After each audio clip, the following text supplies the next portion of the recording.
Welcome to the January 26th, 2021 Zoning Board of Appeals meeting of the Town of Raymond. The Zoning Board of Appeals will come to order. The board does and does not have a quorum tonight, a unique situation which we'll explain shortly. I am now going to do a roll call. Would the members of the board please state their name and position? Start with Joanne. Joanne Stinson, Vice Chair. There should be in member. David Murch, member. This is a public proceeding, and unless the board specifically votes to go into executive session, you have the right to hear everything that is being said and to look at all of the exhibits that are presented. Please notify the chair if you are unable to see or hear. The board works from a published agenda and will be considering tonight's items in the following order. We have some new business to do with election of officers, and then we'll move on to old business, a request for reconsidering of a decision, and then a tabled application for lot size variance, then code enforcement officer communications, and adjournment. In each instance, the burden is upon the applicant to demonstrate compliance with the provisions of the applicable ordinances or state law. After the board votes on the merits of each application, it will prepare a written notice of decision. Because the notice of decision may substantially affect any appeals rights, and also as a matter of courtesy, the board asks that those attending the meeting with regards to a specific application not leave until the board has completed its discussions. Generally speaking, appeals from adverse decisions must be filed with the Superior Court as otherwise provided by law within 45 days of this board's decision. Also, to be certain that you preserve your individual right to file any such appeal, you must be certain the board's record evidences your appearance this evening in opposition and the basis for your opposition. All persons speaking, including representatives of the applicant and members of the public, are asked to stand at the microphone. Well, we're on Zoom tonight, so we just ask you to state your name and affiliation with the application, for, opposed, or neutral. All persons will address all remarks and questions to the chairman. The meeting is not over until the board has finally adjourned.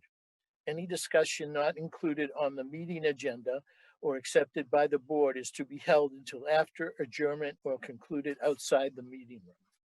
Any questions on all of that? Okay, we'll get right to it. We have some new business regarding annual election of officers. It was decided back in 2019 that voting for the election of officers would be done in the first meeting of the fiscal year, not the calendar year. Joanne mentioned at that time that the bylaws needed to be updated. And Mary, I'd appreciate it if you'd look into that and see if we can get those updated. So I would like to make a motion that the voting of officers take place after the fiscal year. Can I get a second? Second. The motion passes. I think we need to vote on it, Glenn. Let's vote. All those in favor, raise a hand. Now the motion passes. Thank you. Thank you. Moving on to the request for reconsideration of a decision. Requester John F. Levitri, and his reasoning is a request for a formal administration review of decision of approval of conditional use application. In our last meeting, the board approved the Starretts. We approved the Starretts could move on with their application to continue to do business, the construction business out of their home. And Mr. Levitri is asking us to review that decision.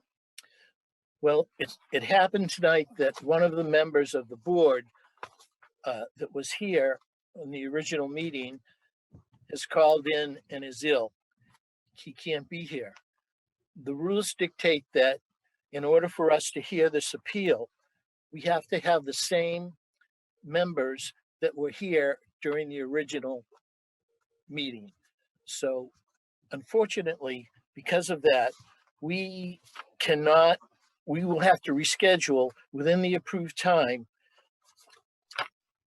And if we cannot do that, the reconsideration is denied. Alex, can you tell us more about the time limits, please? Yeah, sure. So the request for reconsideration is required to be done within 10 days of the original decision. Mr. Levitri did submit that within the time frame. So you guys are required to hold that reconsideration decision, and if you decide to reopen it, all the discussion included with that within 45 days from that original decision date, which is February 12th. Since there was only 3 members present at that meeting to vote on that application, you need a quorum for this particular reconsideration consisting of at least those 3 members. And unfortunately, you can't do that because Rick is out. So like you said, it can't be heard tonight, but a special meeting is going to need to be scheduled before February 12th. And like you said, if we're unable to do so, then the request is essentially denied on default. On that, anybody? So Len, do you know if Rick can in fact make a meeting before the 12th? I can't speak for Rick, but I don't think so. We have to wait and see. He said he'd be in contact with us shortly regarding that. Mary, is there anybody on the phone or anything regarding this? I can't hear you, Mary. Not yet. I don't see the number up yet. Let me check in the back and see about putting that up, okay? Do we need to take? Oh, it's up? It's up. I have no calls of yet. To even take calls on this, where we really can't do anything with it tonight. Can't hear him. I have no calls of yet. I show a box with Mr. Levitri, but it's muted, so I don't know if he is somewhere on the phone or something. He's logged in under Zoom. He was the Zoom access, since he was the one who asked for the reconsideration. Damn. I'm asking him to unmute.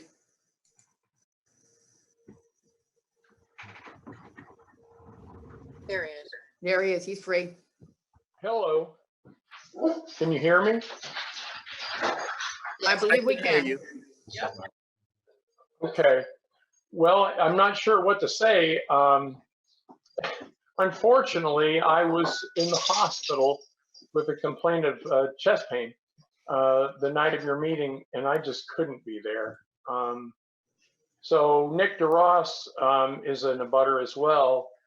He was working he's in the National Guard. He was called up to Augusta, was doing contact tracing, and he works horrible hours. Now he's just been called up with less than 48 hours notice, and he's not available again.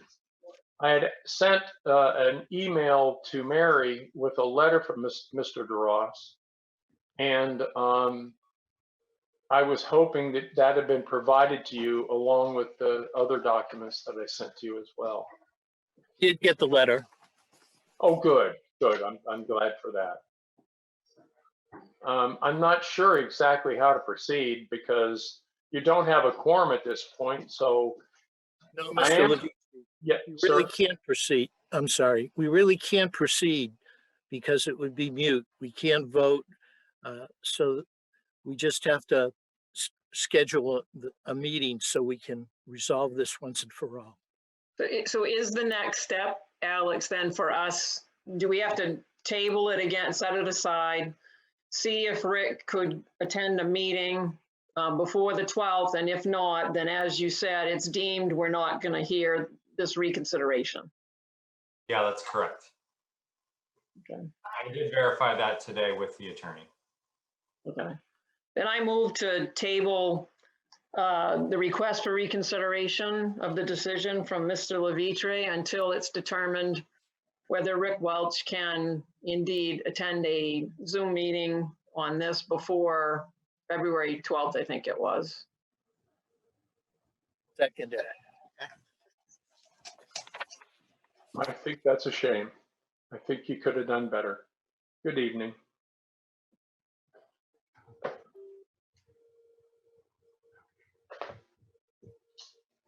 It just, if I may take 1 second, do all the board members understand? Throw out the reconsideration, not throw out the original request.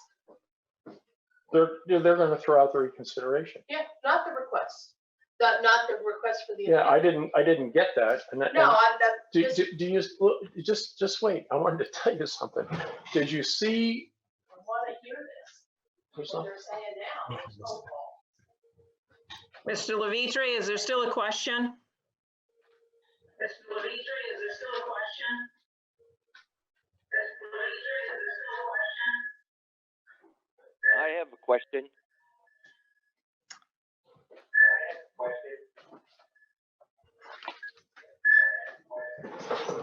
Mary, How could- Go How- ahead. I'm sorry. I don't even know how to proceed. How could there be a question when you won't? You're going to table the request. I'm That's right. astonished. I mean, you have gone to business and worked at the municipal building for years and watched what happened. And to say now, oh, well, too bad. We just don't know if we can figure this out. We had this information from the Canberras and their attorney.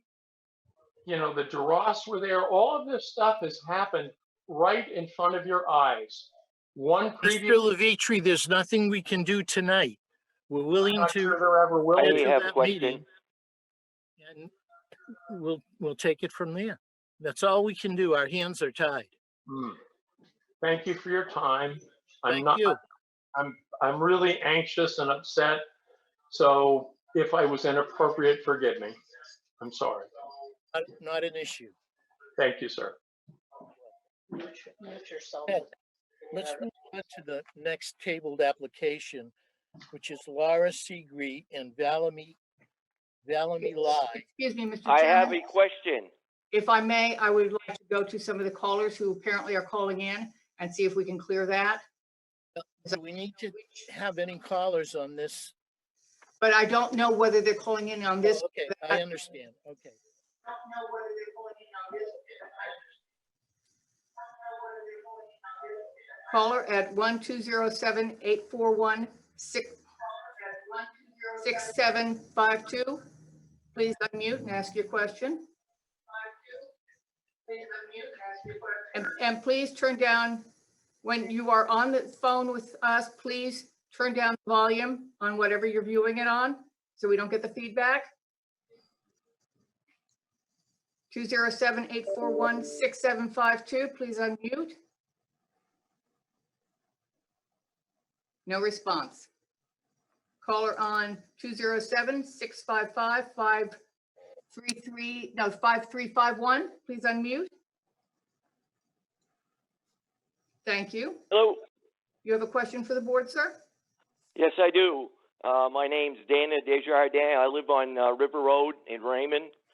I'm calling in favor of Mr. Levitre's request for reconsideration. I know it's too late, but this has been going on, ladies and gentlemen, for a long time. I started with Chris Hansen, and I worked with Chris, and I worked with Scott. Both of those people, code enforcement officers, left. They never answered my calls, and I had a hard time getting a hold of Mr. Sorois. Thank you, Mr. Sorois, for calling me back after the 7th attempt. What's going on here tonight is unbelievable, and it's a shame that's going on, and things have to change in this town because this is not how we do business. It's Our a shame hands are because tied on this matter. We cannot move forward. We understand what you're saying, but it's mute at this point. well, can't they get an extension on the time, sir? We'll schedule a meeting within the time frame. But We'll do our best. Can they appeal the time frame? No, I that's don't think so. This is unbelievable. Unbelievable, sir. Unacceptable and unbelievable. Thank you very much for your opinion. time. I know the fix is in. Now I do know the fix is in. Have a good evening. Barry, let's not take any more calls on this, please. Oh my, how could they do that? I just, if I We can take can't do 1 anything. second, I just want to make sure everyone involved in this is clear to what Len and Alex have said. 'Cause I don't like to leave things undone, and there's a lot of, I'm not sure everyone understands, but as Len and Alex mentioned, we didn't have the proper quorum tonight, so we couldn't hear the request for reconsideration. We didn't say we wouldn't. We are going to try to reschedule it within the allowed time frame. So we absolutely are going to do our best to try to hear it. Nothing's been decided. It's been set aside to try to reschedule it. And I'm sure Mr. Levitri will be informed as soon as possible, and it'll go out to the public as soon as possible if we are able to reschedule this. I just want everyone to be clear, no decision was made. We cannot hear it. We're not legally allowed to hear it without a proper quorum this evening. And all of us will again be notified once it has been rescheduled. All abutters will be notified. May I speak? Can anybody hear me? Go ahead.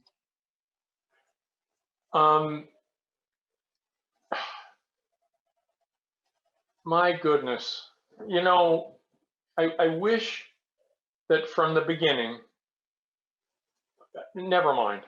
Have all of you have received the documents that I asked Mary to email and send you in hard copy? Yes. Yeah. Yes, sir. And will the alternates get that as well? Because has there been Sir, any? excuse me, sir, Mr. on any- Levitri, we have no alternates. We have no alternates. There are no alternates. No. Okay. I really am, thank you, Mary. I appreciate everything you've done. You've been very helpful. I really have nothing to say, but I guess I just have to wait and see that people who are interested, now we're not even going to have more phone calls on this. I think that's just not government in the sunshine. Good night, ladies and gentlemen. Forgive me if I've been inappropriate again. Good night. Hi, could I just speak before you guys move off this? My name's Travis Nato. I live on 384 Webster Mills Road. I abut John and Nick Ross' property. I just wanted to just kind of check in because it seems like because someone couldn't be here for your quorum and there is a possibility that you can't get that person there within the time frame that you've set, you're going to dismiss this, and it's affecting people that live in your community. And I just want to let you know I'm disappointed to hear that. I've only been here for 3 years, but it's pretty disappointing to see and hear when this has been going on in front of you for quite a while, and your hands were not tied at that point, your eyes were not tied at that point. So that's all I'll say, and thank you for letting me speak, and I hope you all have a nice night. Hey, Len, before we move on, can I just make one comment? I believe a motion was made to table this or please postpone it. I don't recall a vote on that. I might be wrong. Yep, there was, and it was second. Did we vote on it though? I think, yeah, we should vote on it to be clear. Thank you, David. Len?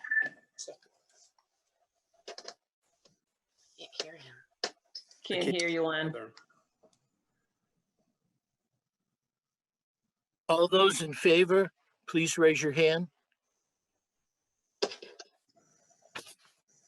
The motion passes. With it, what do we call it? The table passes.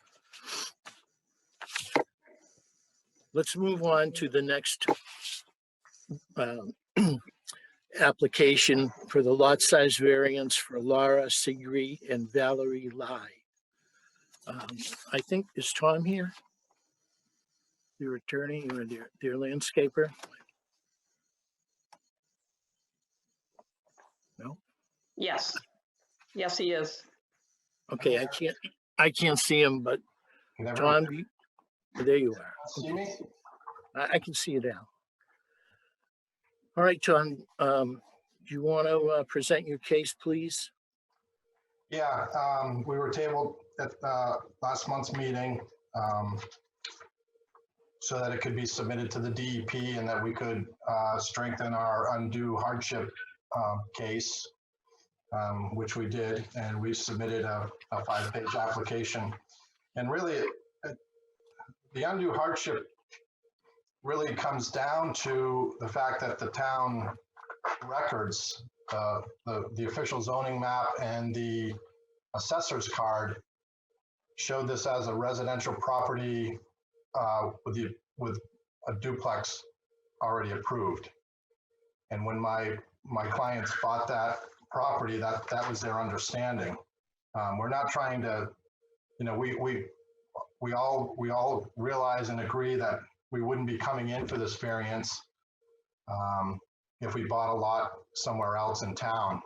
But it, you know, they did their due diligence prior to the purchase, and the town's assessor card shows it as a duplex residential structure.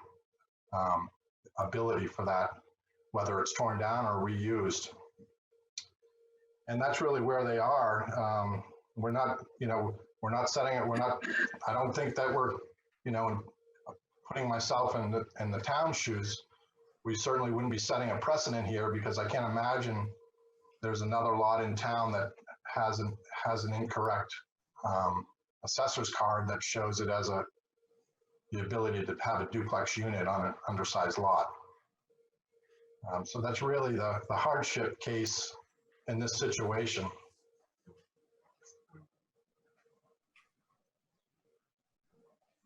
And I believe it's being taxed that way. I'm not sure how the tax code works in town, but I think it has been taxed for the last year or so as a duplex residential structure.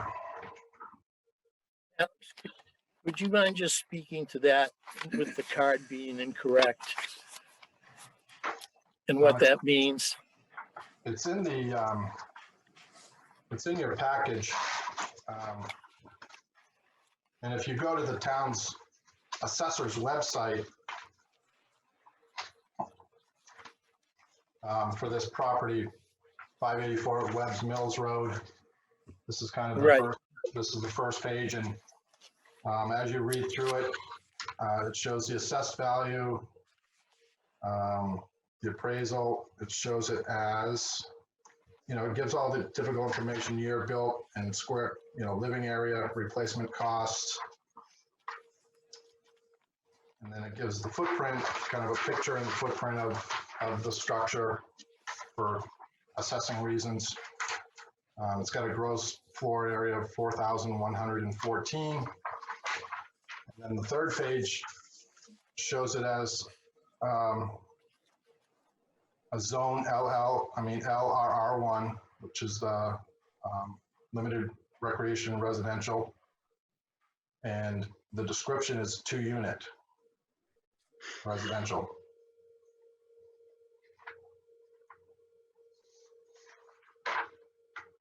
So Len, you wanted me to speak on that? Please. Yeah, so I guess to kind of summarize, code enforcement and assessing are two separate departments. So I can't really speak to the assessing side of, you know, value and how they classify a structure. But I can tell you a little bit of the process from what I understand, it looks like October of 2018, a change of use certificate was recorded in the Registry of Deeds. So what typically happens with assessing is they're constantly monitoring documents that get recorded in the Registry of Deeds. So that's how they pick up land transfers, real estate transfers, stuff like that, change of ownership. What happened in this case was they picked up this document from the registry that the use of the structure had changed and just updated that on the assessing platform that we use. There is no document recorded in the registry when the certificate expires. So there was no out to that to ever hit the registry. So there was no way that assessing would ever be notified that that certificate, that variance certificate, change of use certificate, whatever you want to call it, expired. So that's kind of why that stays out there. Typical process for something like this, a real estate agent would do their due diligence and pull the parcel file. They will look at the tax card and kind of look at all that and pull what information they can out of it. Tax card is a reference document similar to a tax map. But really the use of the structure, if the ZBA approves of the change of use, that's great. But the real change of use occurs with an updated certificate of occupancy, which never happened in this case because there was no building permit ever pulled for the actual work to change the use. So as far as code enforcement is concerned, the ZBA approved of the zone change back in 20, but the code enforcement office never actually oversaw any change of use.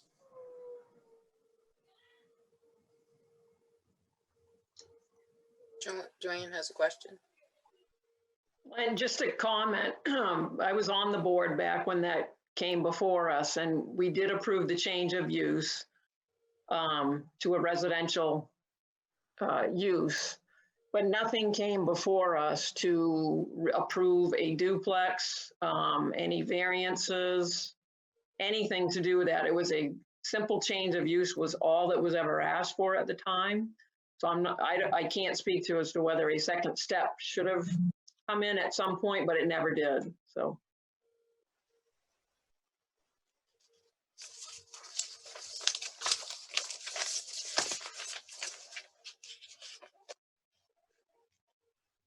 Not able to hear Len.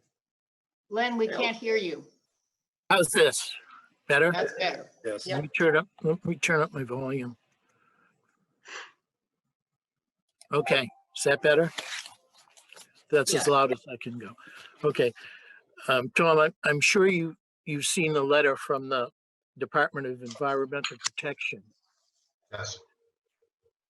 where he states that based on the conditions, the department recommends that the board deny variance application on the basis that the applicant cannot demonstrate undue hardship. So do you want to speak to that, or?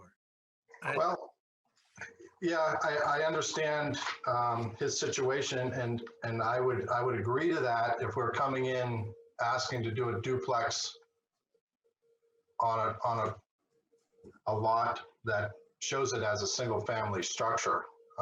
But when they purchased this, even the previous seller, who was a realtor, the previous owner, Justin Hayward, said that the change of use permit lapsed. And he said, all you need to do is change it to residential or keep it residential, which he said everybody would prefer it residential than commercial.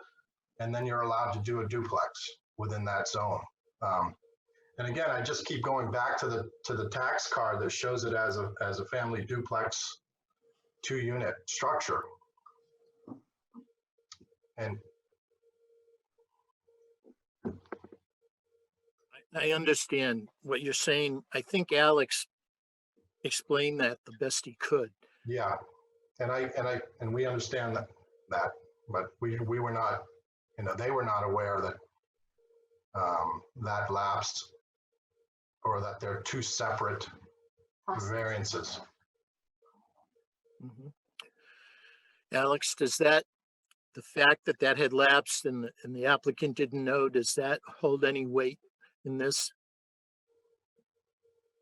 I mean, it can, that's up to you guys to decide. The problem is, I guess, I had multiple conversations with the previous owner. I had many conversations with real estate agents in August when this was on the market. And I made it very clear to the previous owner and the people I spoke with that in order to do a duplex, it would need to go back to the ZBA, and there's no guarantee that you'd get that approval a second time.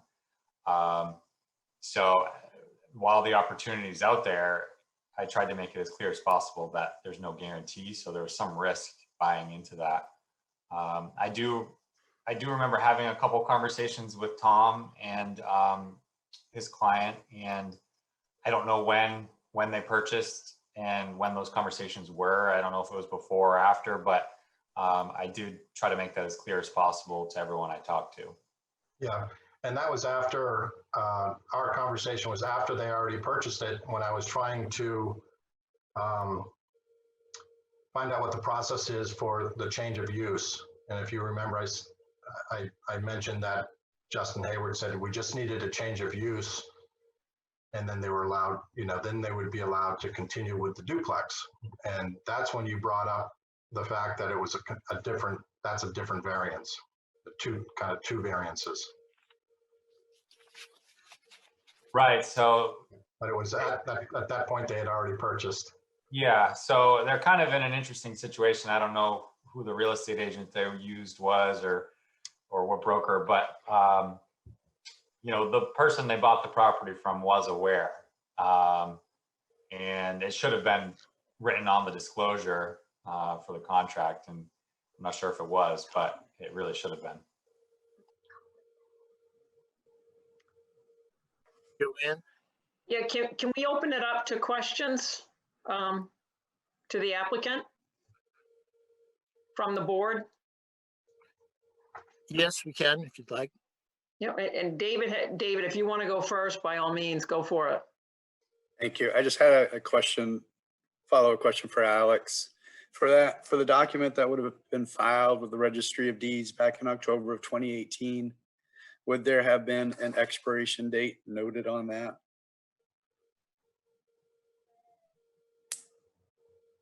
Let me just take a look. It says the approval shall expire if the work or change permitted by the variance has not begun within 6 months and substantially completed within 12 months of the date of the approval, which would have been August 24th, 2018. So it had to have been completed by August 24th, 2019. So this is Questions? So this was been so it expired a year. Am I hearing that correctly? A year after it was.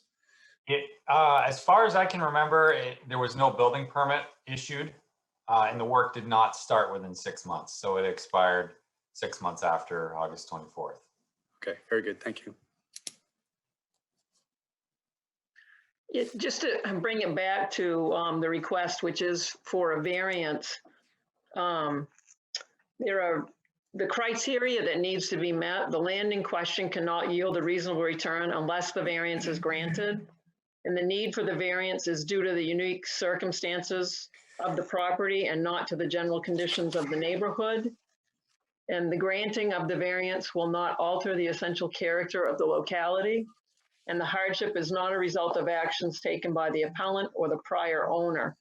I'm wondering if, Mr. Farmer, if you folks can start by, can you speak to how the land in question cannot yield a reasonable return without a duplex being on it, a variance for a duplex? Well,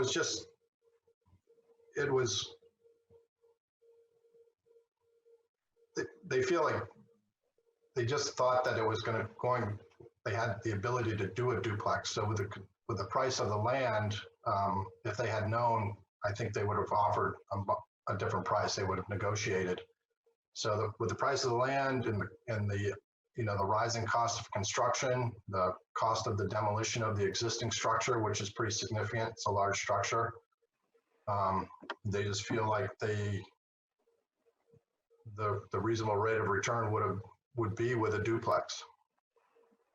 Right, just clarification, again, it's reasonable rate of return, which sometimes doesn't, that's right near the waterfront. Sometimes that doesn't even mean a building on it for it to offer a reasonable return. But is there any reason why a single family home cannot go on that piece of property? You want to address that? Well, I mean, our purpose would be two family. That's why we were understanding. But if that's what it is, then Yeah. I mean, there's still value in a single unit. So, a single structure. A single unit instead of a duplex. There's still value there, of course. But we bought it with the intention. It's just they bought it with those the town records. They thought the town records were correct.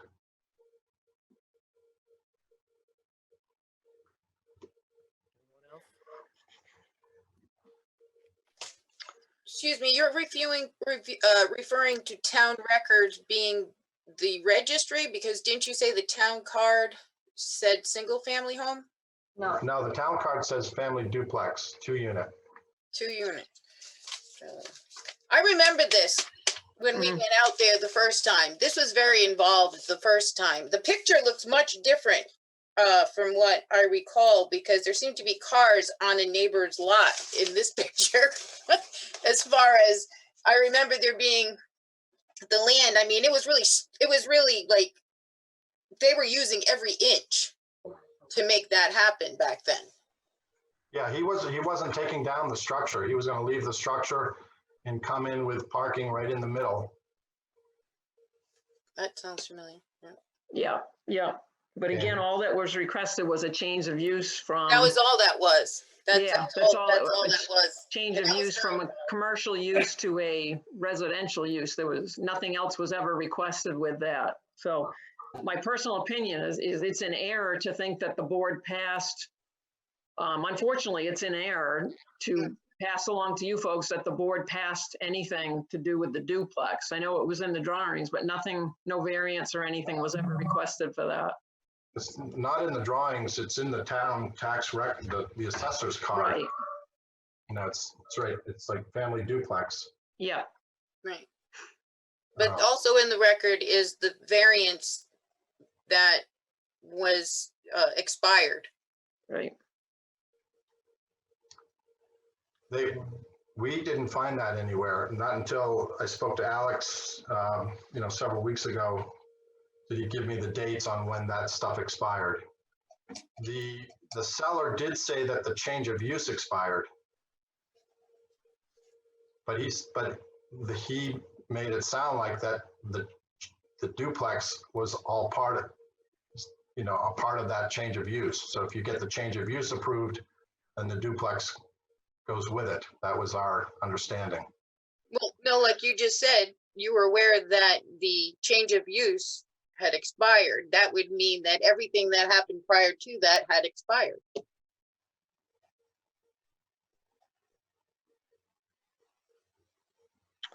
Well, the card, we bought the property with doing our due diligence with your town records showing what it's allowed. And we called the town to ask, and during that time, you guys were in the process of hiring a new code enforcement officer. Everything was backlogs. Because of the pandemic. Because of the pandemic. And because of the changing codes officer. So they were not able to get the answers. Well, I think, that still brings us to where we are today is obviously if you meet the criteria for the variance, then we could approve this. So I'd love to give you the opportunity just to finish speaking to those 4. So we feel like we've gathered as much information as possible from you. So the board can then see how they feel about each of the criteria, and each one would have to be approved. So if, Mr. Farmer, if you want to speak, either of you, to the need, the second one is the need for the variance is due to the unique circumstances of the property and not to the general conditions of the neighborhood. Can you speak to that? Yeah, and again, I think all of these, if I recall correctly, it's been a few weeks since I addressed these, but they're in the letter to each one of you, that it is a unique circumstance. Like I said at the beginning, we're not setting a precedent here. We're not coming in and asking to do another unit on a undersized lot. It's a, you know, it's a unique circumstance, which I can't imagine would happen anywhere else in town, where the tax card shows it as a 2-family duplex. And the official zoning map shows it as residential. So they But thought, can you speak more specifically to the unique circumstances of the property itself as to why there would be need for a duplex again versus a single family home on that property?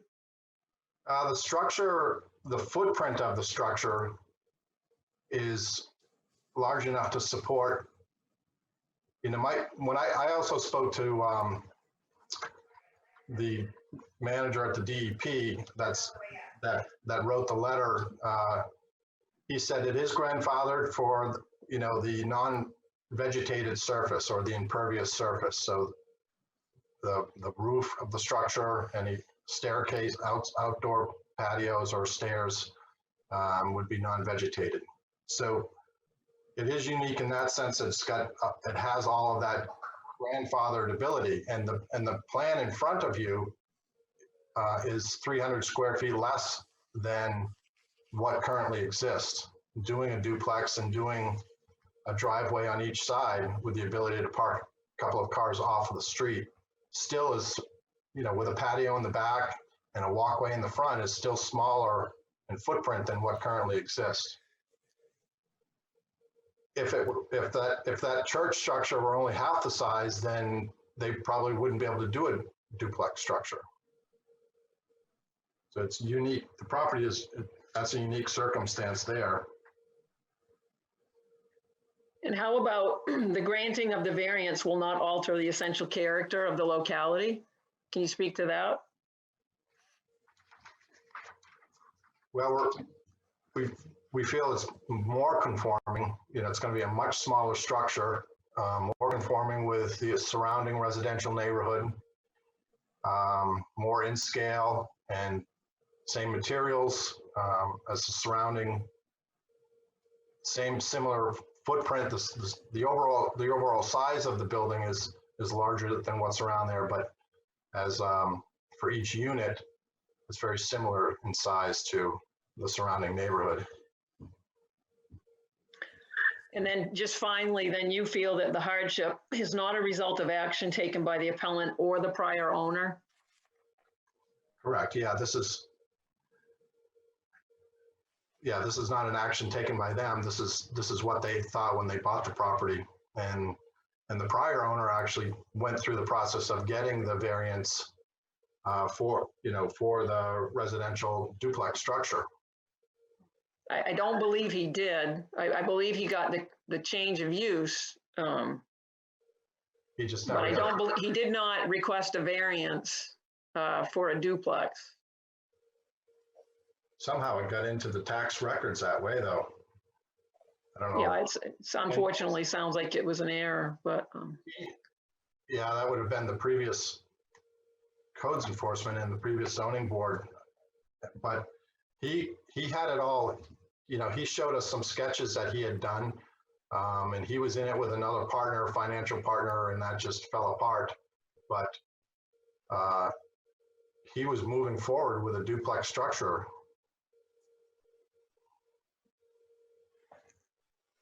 I don't know how it would have, I don't know how else it would have gotten into the tax card as a family duplex if it wasn't somehow approved that way. Well, we can check our history. I think Joanne is correct. It was only a change of use. We never, was. nothing had ever come to the zoning board of appeals for anything else regarding that structure. I remember we had to go out there. It was involved. It was a change of use, and that was it. That's all we handled. And so really, that's all we could handle with this. There's no, this would be completely new.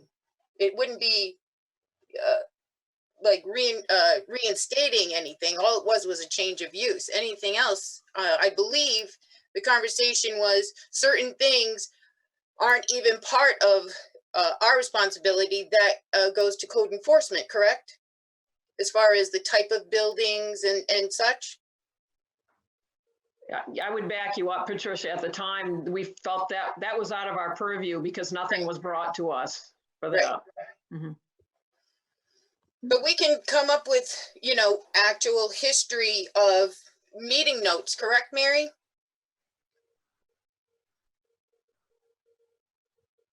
We should be able to. I believe I was still able to get those things done at that time.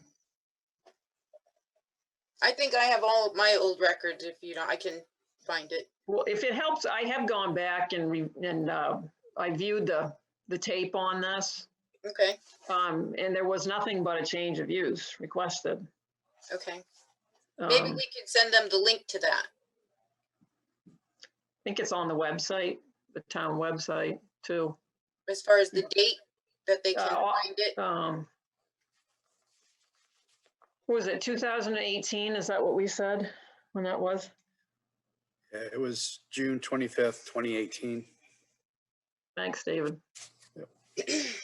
But I still think either way, just for the board to think about is he's here requesting a variance. So what we need to focus on are those 4 criteria. And if we feel that these folks have met the burden of what they needed to, of what they presented to us, of those 4 criteria. And I'm not sure at some point, Len, probably you want to let the callers, before we move this to the board discussion and close the public discussion, maybe let the callers in and hear what they have to say.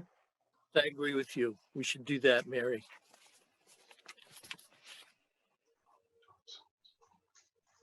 And callers, please remember to turn down the volume when you are speaking. Caller at 617-823-7029, please. Unmute.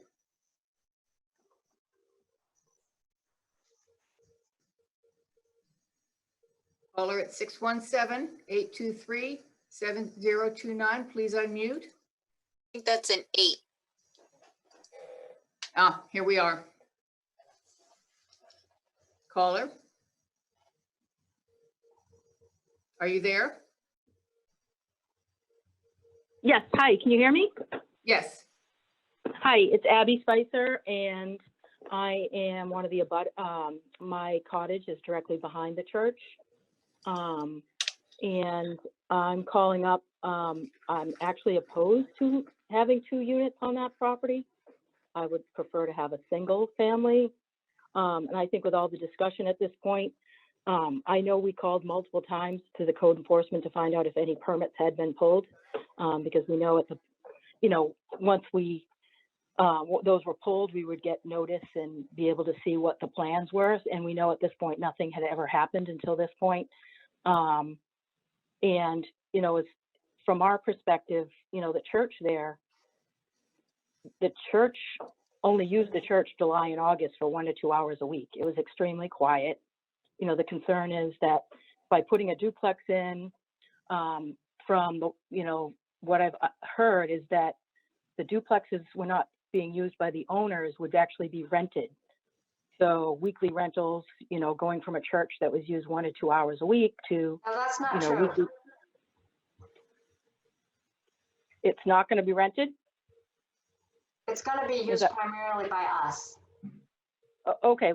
we had heard that it was also going to be rented based on, you know, folks had asked questions during the walk around, and that was noted. So I guess the concern was around, if it is rented, you know, an increase in noise and garbage and cars, and it's, you know, a big change. In a duplex, I don't even know where there is another duplex in the area. I'm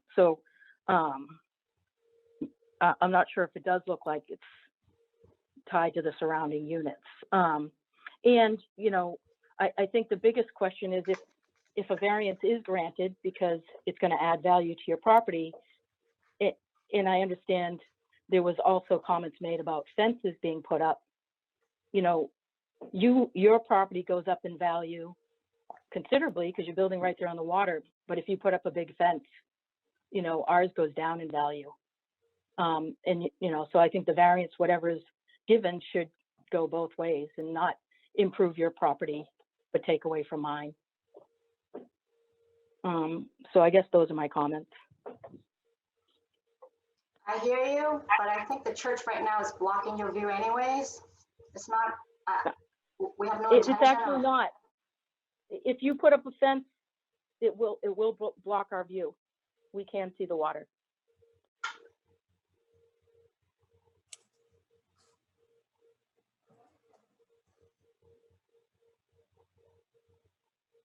Len, we can't hear you, so. Oh, I'm Any other sorry. I'm just saying that we currently can see the water from our property. And the concern is if you put up a big fence, that we will lose all that. There's never been any discussion of a fence or putting up a fence. I guess during the walk around, there was a mention of a fence. Well, we would do whatever that town allow any property to do. So we wouldn't do anything that's gonna be outside, unique or different than what other properties are allowed to do. So. I understand that, and the town would probably allow a fence, but I guess what I'm saying is you're asking for a variance to improve your property, but by getting that variance on a non-conforming lot for a non-conforming building and then putting up a fence, you get all the value and then take away from my property.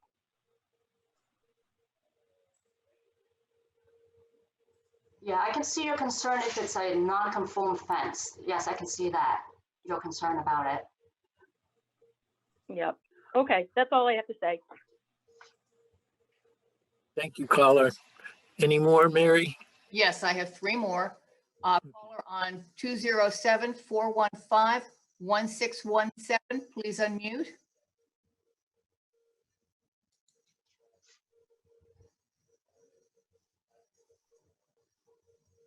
Two zero 415. Hello. Thank you. Hello. We hear you. Hello. We can hear you. We hear you. Thank you. Thank you. My name is Peggy Jensen, and I'm speaking as the president of the Raymond Waterways Protective Association.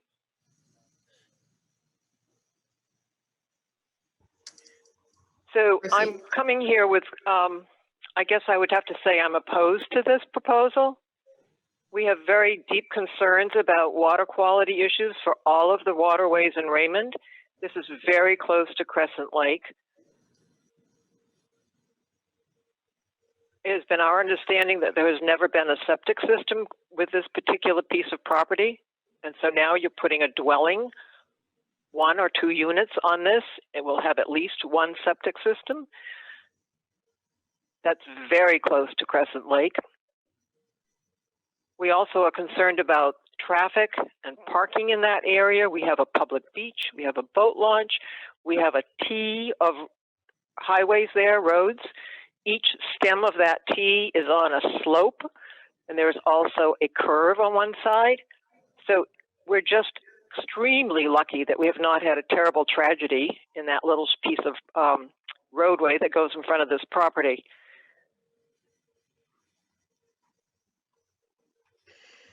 So primarily we're concerned about water quality and the effects that a residence so close to Crescent Lake would have on the water. but we're also concerned about the safety for all the water recreation users in that area. People who go to the beach, people who launch boats and their boats out. It's already a very dangerous situation, and having more people with more cars going in and out would just enhance that. Thank you. Thank you for your time and for You got a listening. question, Joanne? Yeah, caller, can I ask you a question? Certainly. Would you be more comfortable with that property remaining a commercial lot? And thus, you know, using all the parking space along the waterfront with?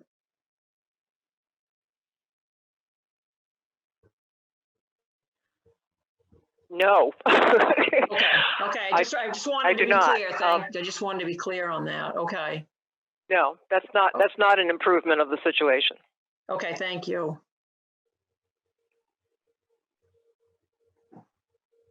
Caller Mary. Next caller, caller at 207-831-1421. Please unmute.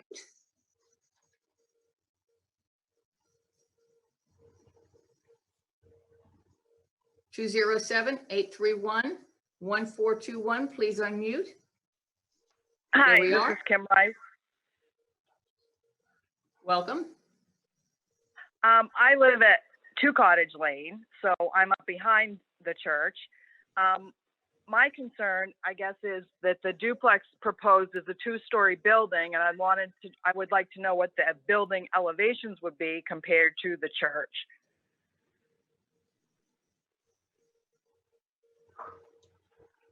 I believe the maximum height in that, in the residential zone is 35. Is that correct, Alex? 35 feet to the peak of the roof. So they would not be able to exceed that. And that's typically a 2-story structure with a peaked roof. And that's usually where that comes from, anywhere from 30 to 35 feet. I don't know what the existing building is right now. It's probably 20, it's probably at least 25 feet. It's a big structure, so it has to have a pretty steep roof.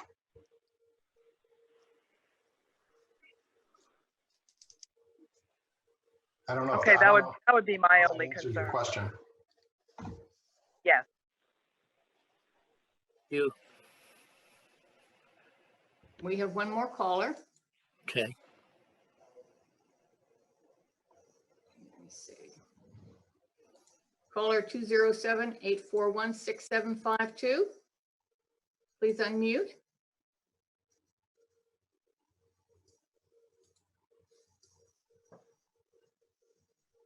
Caller 207-841-6752. Please unmute.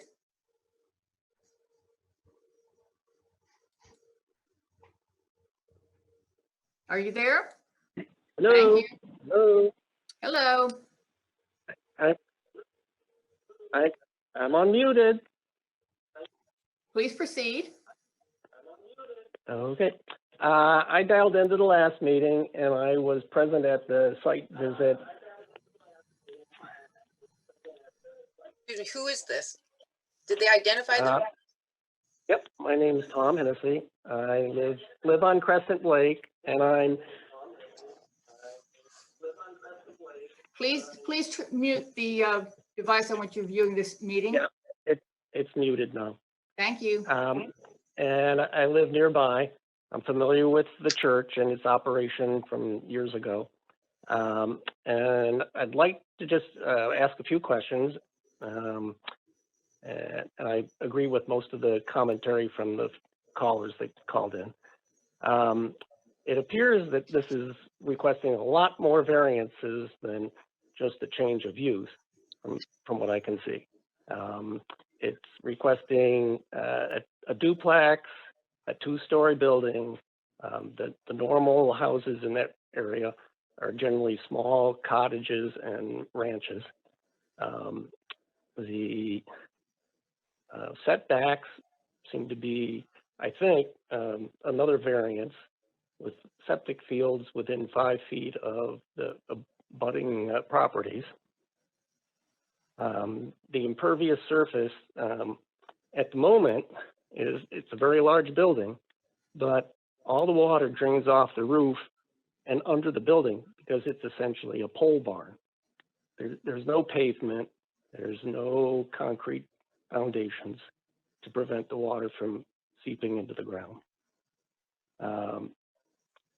The driveway now on the latest plan is looking like multiple, 2 driveways with parking for probably 6 or 8 cars, which adds to the traffic and the parking and cuts down on the ability for anyone to park a normal vehicle anywhere on that side of the road within that property zone. Don't know about tree cutting. The well location seems to be in the very far corner next to the road, which probably doesn't sound like a great idea. And I don't know about the fence rules, but I know at the site visit, there was mention of a fence to keep dogs in place. And there were questions about rental property by the other cottages in the area. And all the commentary was, no, we're full-time people that do not rent property. So it's owner occupied. Some of them may be summer use only, but they are not used for rental profit. So the height limitation is 35 feet from what I know, and Alex can confirm that. And that's at least 10 feet taller than the current structure. And Abby's worried about a view. Well, add 10 more feet to the roof line. So, and there doesn't seem to be any limit on the number of bathrooms inside of this duplex. It already has 2 kitchens and 4 bedrooms. So that sewage system is going to take a large load, especially if it's rented to people who want to crowd in there. So those are some of my comments. And I guess Alex could confirm how many different variances are actually buried in this request. That's my commentary.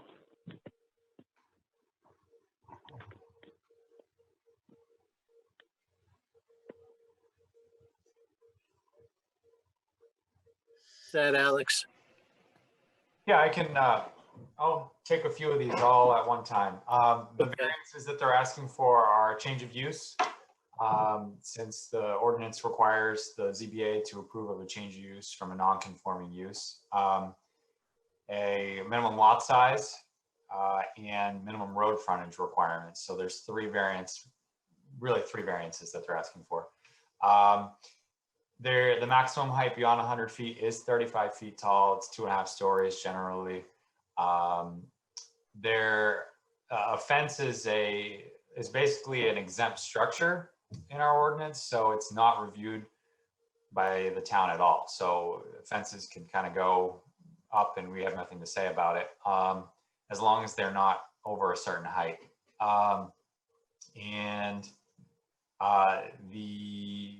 The town does not have a rental ordinance in place, so unless they're a part of a private association that has stipulations on owner occupying the structure and not renting for weekly rentals, there's really nothing the town would do there about that. It's not considered a business, even though that can be kind of confusing for some people. It would still be a residential structure.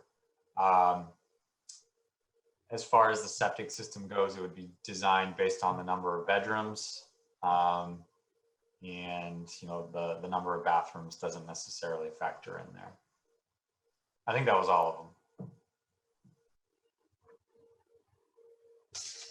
Does anyone have any questions for Mr. Hennessy? No? Was that the final caller, Mary? Yes, that's the final caller. Well, then let's close the callers at this point. Well, are you opening it up for board discussion now? Yeah, I was just going to get to that now. Okay, sorry. It's okay. Well, I know you're anxious, so you go first. I don't have to if somebody else wants to. Go ahead. I just want a question, I think, over to Alex is, so the first thing is the change of use. And what they're requesting is a change of use from commercial to residential, which is obviously more conforming. That's not as difficult of a question. So my understanding is with a non-conforming lot of record, at the date of the ordinances, these people have a right to build something. Isn't that correct? This isn't going to be a lot where no structure can be on it. Yeah, the general rule of the non-conforming structure is it can be repaired and replaced in most situations. It might not be able to go in the same exact spot, but if you have a structure and it's still in decent condition, then it can typically be replaced. So if they were to instead propose a single family home, we would have to consider the change of use first, but would we still need the variance for the lot size or the frontage? No, they wouldn't, because it would be a single use, similar to what they have now, a single commercial use. So we would really just be reviewing it under the density of one single family home, meaning it can stay a non-conforming lot of record with, that one single family use. And as long as they stay within, sorry. Go ahead. The ordinance requires twice the space standards for each dwelling unit. So that's where the issue is for them here. In the shoreland zone, if you have a second, so if you have a duplex, you need to basically have twice the lot area, twice the road frontage required. In other zones away from the water, that's not necessarily the case, but here it is. Okay, and I just wanted, because I know the caller that called in and said, I get she was concerned about it being this close to Crescent Lake, but the option here wasn't to tear down the structure and have nothing. It could remain a commercial zone. You could have cars that fill up the boat launch area and use it. They were lucky in the past that was never done. So I'm just weighing in on my feeling is it's a great idea to make this a more conforming use by switching it back to residential. However, just my take on this, I'm not hearing that the 4 variance criteria are being met. I don't see a hardship in that this land cannot produce any value without a duplex. I think there is value with a single family home, especially right there on the waterfront. I don't believe that there are unique circumstances of the property that require it to be a duplex. I'm sorry that the tax record card was inaccurate. My experience with realtors is they don't necessarily know the accuracies of what has happened for ordinances and zoning and this and that. I've run into that myself, unfortunately. As far as 3, the granting of the variance will not alter the essential care of the locality. I'm comfortable with that one, but we would have to be comfortable with all. And the hardship is not the result of action taken by the appellant or the prior owner. As far as the duplex, I would say it is the prior owner who unfortunately kept passing along to you that they had approval for a duplex. So that's just where I weigh in on all the issues that have come before us. Any other board comments? I agree with Joanne on all of those points. I would agree as well. Say it. I have to agree also. At this point, should we make a motion to? Can I just say one thing before you guys make a motion? Yeah. There is a requirement in the ordinance, if you guys make a decision on this application tonight, they can't bring back another application for a similar appeal request for a year. So I don't know if you guys want to discuss that at all, because If they want to come back for just a change of use to just a single family, I don't know if that's close enough or if it's far enough apart that you're saying it's not similar. Because obviously if you were to vote to deny this, they wouldn't be able to bring something back that's similar for a year. And if you approve it, then it doesn't really matter. But I just wanted to put that out there for you guys before you make any decisions. So do we have an option, Alex, to break this down and vote on just the change of use, but give them and then get that on the record? And then table the second half as far as the variance to give them an opportunity to consider if they would like to go forward with a single family home, or should we not touch the change of use unless we have the answer to the second half? That's a fantastic question. I really think it can go either way. Obviously, I think it would be much cleaner to do it all at one time. Yeah. But okay. I think you guys have the ability to approve with conditions. So you could possibly approve just the change of use with the conditions that the requested lot size and road frontage variances are not approved. So I think that's kind of messy, but as long as it's clear in the findings, you probably would be okay there. Might save them a step.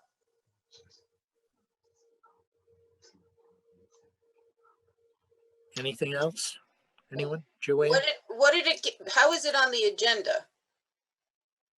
On the agenda, it's for a lot size variance. Okay, so that's what we're addressing. And I thought the change of use as well. And Yeah. we would be open to just the change of use tonight. And, with the conditions. So my question is, if we were to be stuck with just one family, can it all be approved tonight, or it has to be on a separate night, separate meeting? That's what they're. It will have to be a separate meeting or another meeting. What are we waiting for? Am I right, Alex?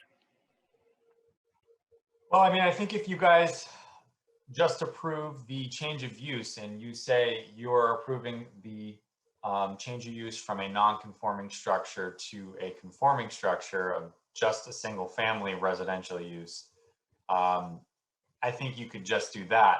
The problem is those, the second variance request there.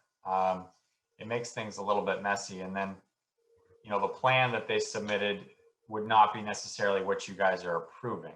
Right, correct. So Yeah. I guess I do have some concerns about it.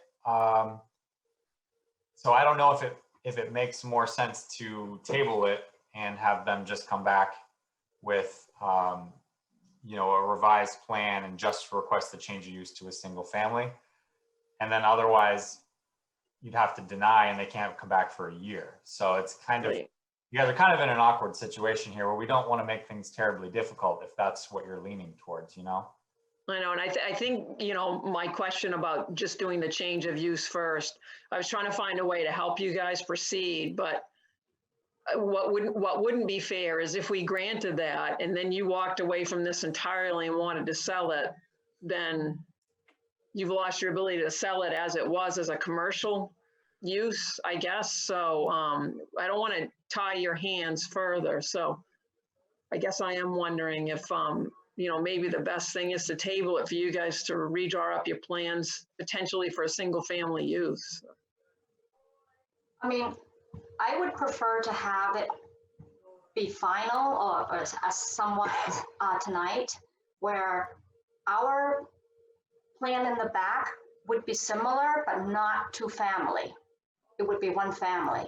I mean, it's just the what do you call it? The Interior design? no, what do you call it? The plot? Footprint? Yeah, the footprint would be the same pretty much, except that it would be just one family if it's allowed for, instead of two family, be change of use to one family.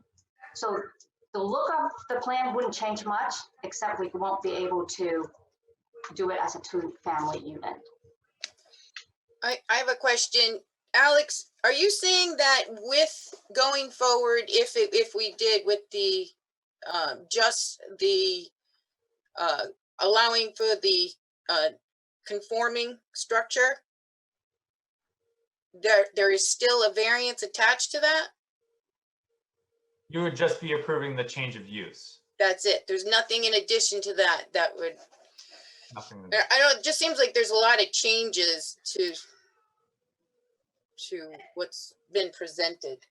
And there's a lot of information that we received with all the callers.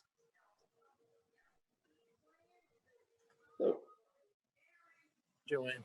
Okay, Lynn, so Patricia, are you suggesting I'm we- personally not comfortable. so to table it until we have a full package back again? Yes. I personally feel that way.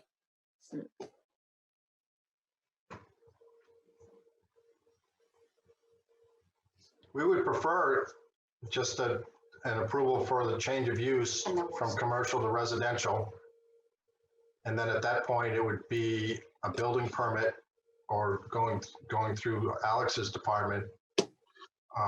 The building would, might change, the site plan might change slightly because it's one family now instead of two, but it would just be a building permit at that point. It would be just like if it were currently, if they bought it and it was already residential, we wouldn't need to be here. So we're just asking for the residential change of use. Right, so Alex, that would mean if we did just do the change of use, but denied the variance, then they wouldn't have to come back to us at all. Is that correct? Yes, that's correct. They don't need to come back again if it's just a residential single family. Okay. So are we just doing what we did back in 2018 and renewing it in effect? I would say we are not renewing. That's not what we're doing, but what it is what we looked at, what we understand, we're just saying what we did in 2018, we're saying that can be done again. My request would be if you guys did go that route, that you clearly say the change of use is from a commercial building to a residential single family structure. Should we also clarify that, or say anything about the variance side? I think that you definitely need to make some findings stating your reasoning for not approving the variances that were also included in that. Okay. Okay. I mean, it's funky because you are sort of hearing a few different requests and only approving some of it, which it's messy. But I think, the risk of appeal here is probably not very high. They always could appeal your decision if they wanted to. They could take it to Superior Court, but I don't think they're going to do that. I mean, I think that they've gone through the process enough at this point that they understand, it is what it is. What do the other board members think about that? I'm a little uncomfortable with it. What did you say, Len? I said, I'm a little uncomfortable with it. Me too. Yeah, it feels like unfinished business is left on the table. Yeah, it just seems messy. Okay. All right.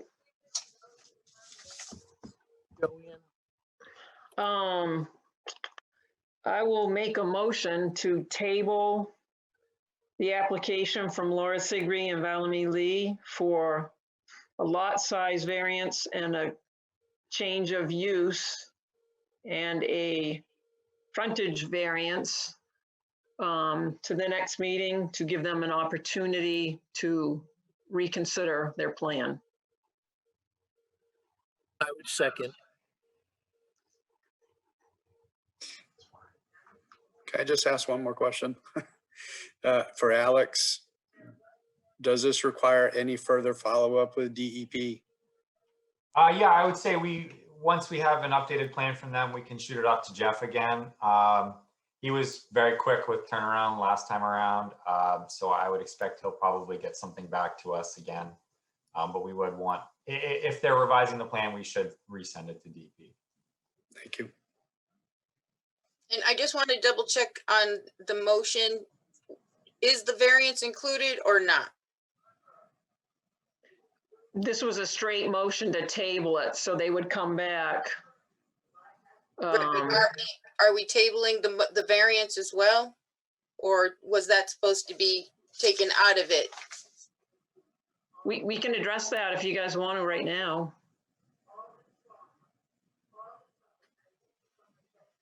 If we're going to table it, my feeling would be to include the variance. Okay.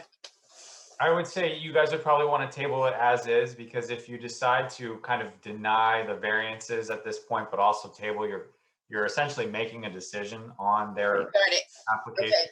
which kind of gets into the 1 year delay. All right. Okay. Just double checking as far as the language. You're totally fine to just table it all and then let them just send in a new package with their updated request. Okay.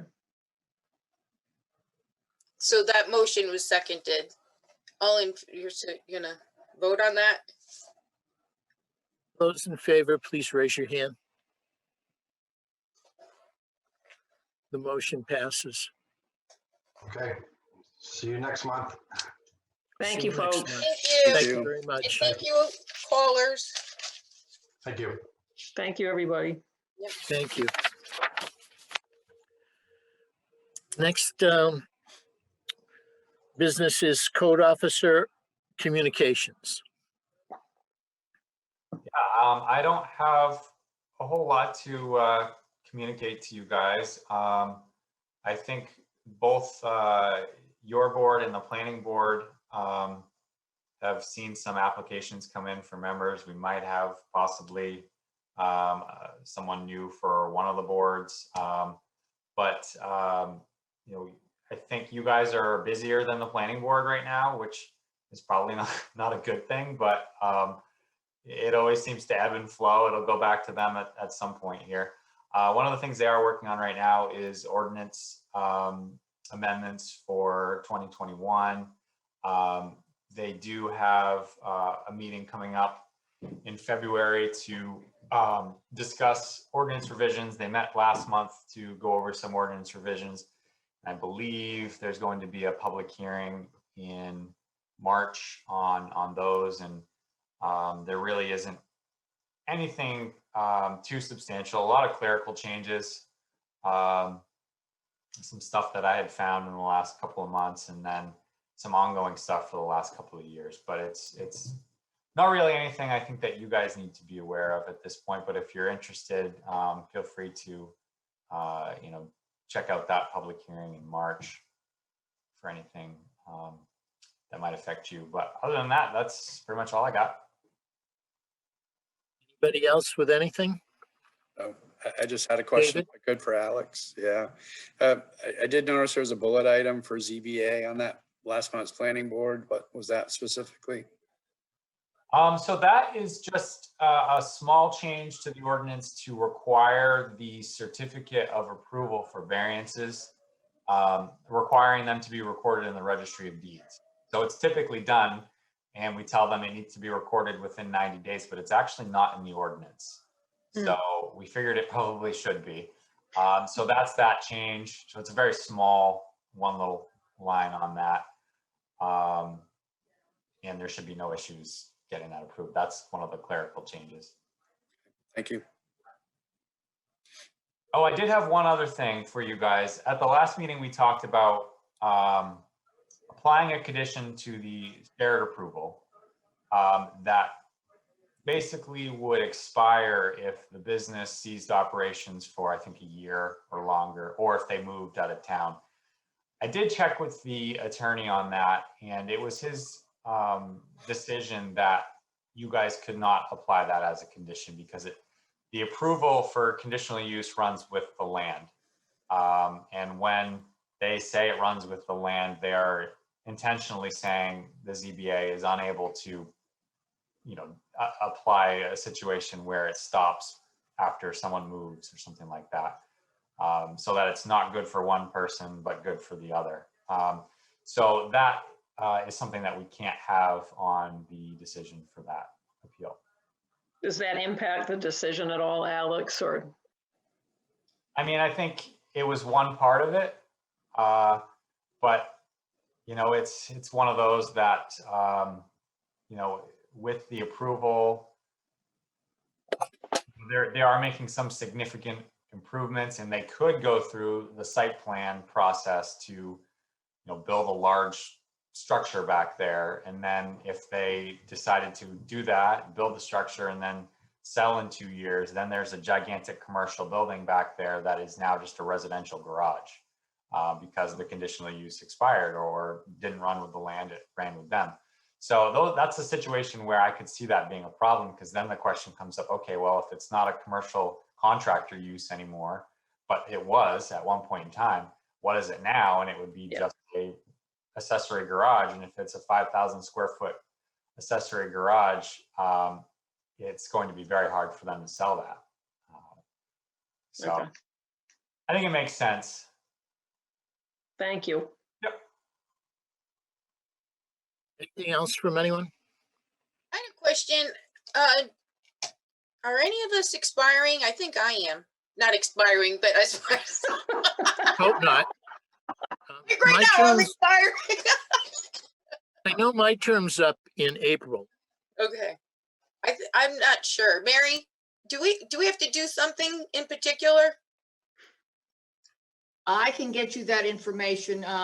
There is a spreadsheet on the website that, well, it's not on the website, but in our files that I can get you that information. I can let everybody know what your terms are and when they expire. And if it is expiring, you would just basically be reappointed and have Sue Look administer the oath, and you'd be going again. So you don't have to go back before the select board or play any of that. Got it. All right. Thank you. And welcome, David. Thank you for joining the crew. Thank you, David. Thanks, Thank you. David. Okay, the Raymond Zoning Board of Appeals is now adjourned. Thank everybody. Thank you, everybody. You. Thanks.